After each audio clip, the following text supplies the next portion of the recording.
Bonjour ou bonsoir, selon l'heure à laquelle vous nous regardez. Je suis votre chroniqueur audio et animateur de podcast à l'ODJ Média.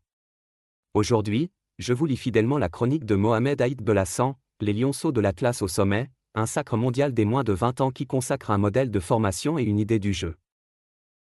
Au bout d'une campagne d'une rare maturité et d'une finale suffocante à Santiago, les Lionceaux de l'Atlas ont inscrit une page d'or du football marocain, champion du monde U20. Ce triomphe ne tombe pas du ciel. Il est l'aboutissement d'un projet patient, pensé, investi, formé mieux, sélectionné plus juste, et confronté nos jeunes aux exigences du très haut niveau. Au Chili, cette charpente a tenu face au vent contraire et a offert au Maroc le plus prestigieux des trophées de jeunes. L'auteur ajoute que cette finale s'inscrit dans une campagne éliminatoire maîtrisée, où le Maroc a grandi match après match. Chili, soirée d'histoire, le ton avait été donné dès la phase à élimination directe, quand le Maroc a écarté un Mexique accrocheur au terme d'un match de haute intensité, maîtrisé dans les moments clés. Les quarts et les demi ont ensuite confirmé une équipe sûre de ses principes, densité sans ballon, transition éclair, et sang-froid dans les zones de vérité. La demi-finale contre la France restera comme l'un des actes fondateurs de ce sacre, un bras de fer mental où les Lionceaux ont tenu nerveusement pour se hisser en finale, à la régulière ou au bout d'une séance sous pression, un test grandeur nature passé avec brio.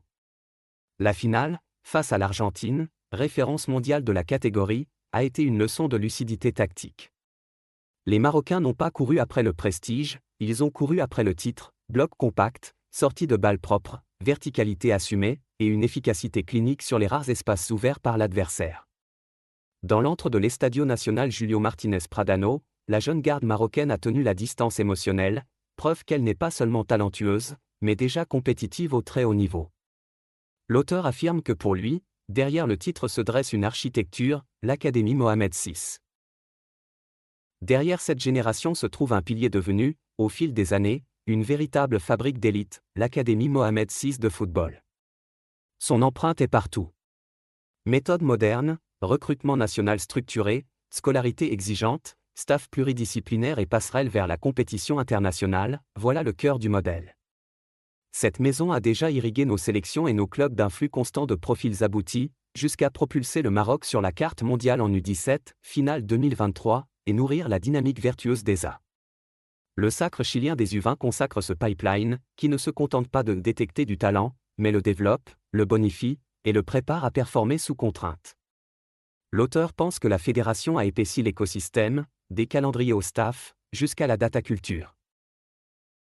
Au-delà de l'académie, la fédération a su densifier l'écosystème, calendrier des jeunes mieux rythmés, exposure face à des styles de jeu variés, staff technique continu de U15 à U23, et une data culture qui infuse jusque dans les séances spécifiques, vitesse d'exécution, choix sous pression, gestion des temps faibles. L'équipe U20 a récolté, en quelques semaines, les fruits d'années d'investissements invisibles. On ne bascule pas du statut d'outsider à celui de champion par hasard, on y arrive par une addition de détails, empilés jour après jour. Techniquement, ces Lionceaux ont imposé un football à double visage, capable de presser haut pour étouffer la relance adverse, mais tout aussi à l'aise dans un bloc médian pour fermer l'axe, inviter l'adversaire à l'extérieur, puis frapper vite sur 30 mètres. Leur animation offensive n'a jamais sombré dans l'esthétisme vain, jeu entre les lignes pour fixer, libérer les pistons, attaquer la surface à 3, et cibler la zone seconde balle. Défensivement, les distances de 8-12 m entre les lignes et l'agressivité sur porteur ont dessiné une équipe solidaire, qui défend en meute mais sans se découvrir. L'auteur rappelle enfin que le « gagner ensemble » a été une méthode, nourrie par des choix forts du staff.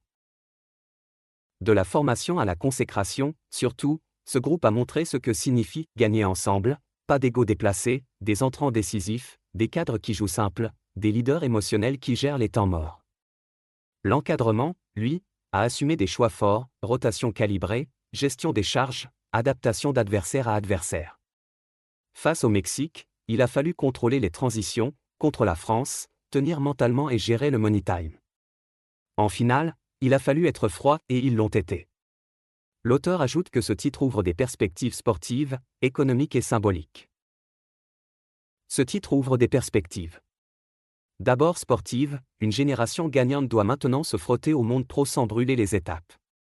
Les clubs marocains et européens, nombreux à suivre cette équipe, devront offrir du temps de jeu juste, des projets de progression clairs, et des environnements stables. Ensuite économique, la crédibilité internationale des filières de formation marocaines se renforce, ce qui attire partenaires, tournois et échanges techniques.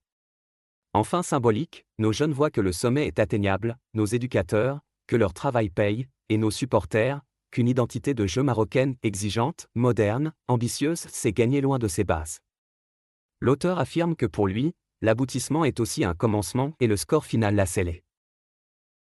Les Lionceaux de l'Atlas, champions du monde U20 au Chili, c'est un aboutissement et un commencement.